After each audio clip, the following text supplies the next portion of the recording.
అపోస్తలుల కార్యములు 2వ అధ్యాయము.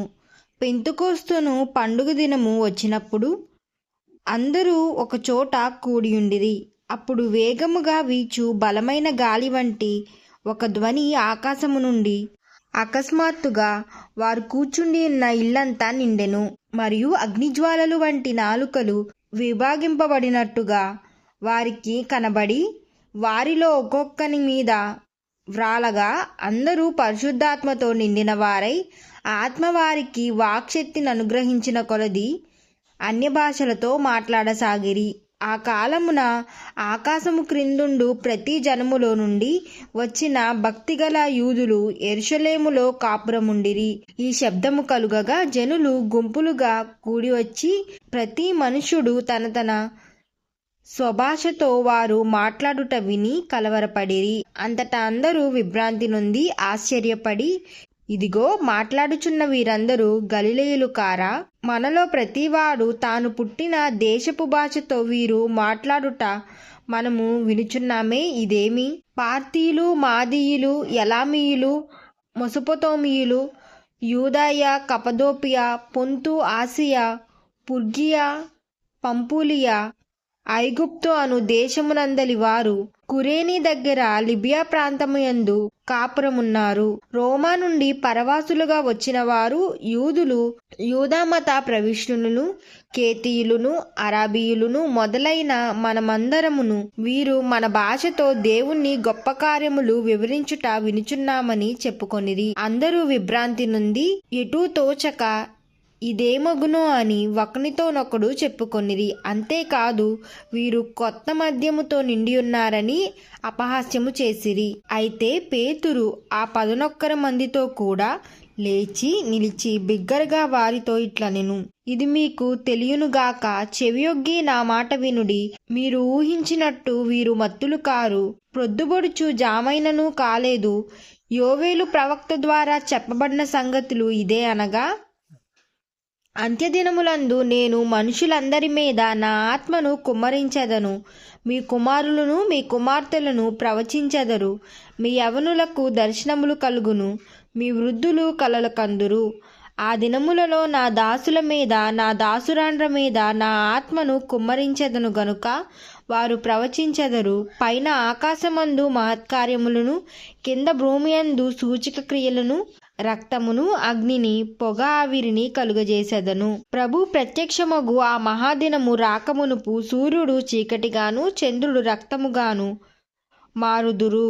అప్పుడు ప్రభునామమును బట్టి ప్రార్థన చేయు వారందరూ రక్షణ పొందుదురు అని దేవుడు చెప్పుచున్నాడు. ఇశ్రాయేలీయులారా, ఈ మాటలు వినుడి. దేవుడు నజరేయుడగు యేసు చేత అద్భుతములను, మహత్కార్యములను, సూచక క్రియలను మీ మధ్య చేయించి ఆయనను తన వలన మెప్పు పొందినవానిగా మీకు కనపరిచెను. ఇది మీరే ఎరుగుదురు. దేవుడు నిశ్చయించిన సంకల్పమును, ఆయన భవిష్యత్ జ్ఞానమును అనుసరించి అప్పగింపబడిన ఈయనను మీరు దుష్టుల చేత సిలువ వేయించి చంపితిరి. మరణము ఆయనను బంధించి ఉంచుట అసాధ్యము గనుక దేవుడు మరణ వేదనలను తొలగించి ఆయనను లేపెను. ఆయన గూర్చి దావీదు ఇట్లనెను, నేనెల్లప్పుడూ నా ఎదుట ప్రభువును చూచుంటిని. ఆయన నా కుడిపార్శ్వమున నున్నాడు గనుక నేను కదల్చబడను. కావున నా హృదయము ఉల్లసించెను, నా నాలుక ఆనందించెను, మరియు నా శరీరము కూడా నిరీక్షణ కలిగి నిలకడగా ఉండును.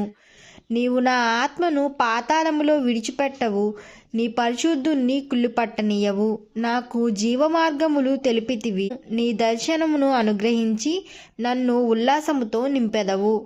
సహోదరులారా, మూలపురుషుడగు దావీదును గూర్చి మీతో నేను ధారాళముగా మాట్లాడవచ్చును.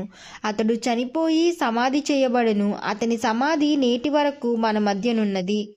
అతడు ప్రవక్త అయ్యుండెను గనుక అతని గర్భఫలములో నుండి అతని సింహాసనము మీద ఒకరిని కూర్చుండబెట్టెదను అని దేవుడు తన ప్రమాణపూర్వకముగా ఒట్టుబెట్టుకొనిన సంగతి అతడెరిగి, క్రీస్తు పాతాళములో విడవబడలేదనియు ఆయన శరీరము కుళ్ళిపోలేదనియు దావీదు ముందుగా తెలుసుకొని ఆయన పునరుద్ధానమును గూర్చి చెప్పెను.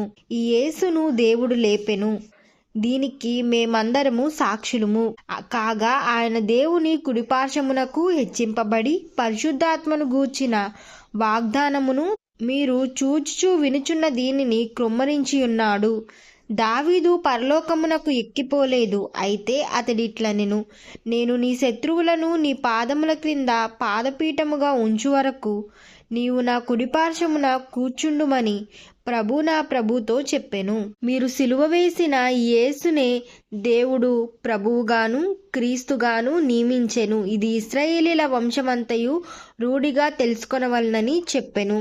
వారు ఈ మాటలు విని హృదయంలో నొచ్చుకుని, సహోదరులారా, మేమేమి చేతుమని పేతురును కడమ అపోస్తులను అడుగగా, పేతురు, మీరు మారు మనసు పొంది పాపక్షమాపణ నిమిత్తము ప్రతివాడు యేసుక్రీస్తు నామమున బాప్తిసము పొందుడి, అప్పుడు మీరు పరిశుద్ధాత్మ అను వరమును పొందుదురు. ఈ వాగ్దానము మీకును మీ పిల్లలకును దూరస్తులందరికీ, అనగా ప్రభువైన మన దేవుడు తన యొద్దకు పిలిచిన వారందరికీ చెందునని వారితో చెప్పెను.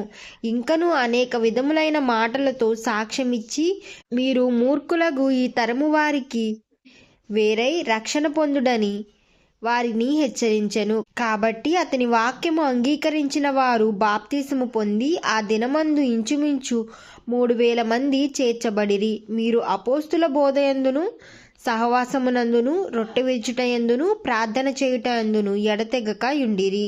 అప్పుడు ప్రతి వానికి భయము కలిగెను, మరియు అనేక మహత్కార్యములను సూచక క్రియలను అపోస్తుల ద్వారా జరిగెను. విశ్వసించిన వారందరూ ఏకముగా కూడి తమకు కలిగినదంతయు సమిష్టగా ఉంచుకొనిరి. ఇదియుగాక వారు తమ చరస్థిరాస్తులను అమ్మి వారందరికీ వారి వారి అక్కర కొలిది పంచిపెట్టిరి.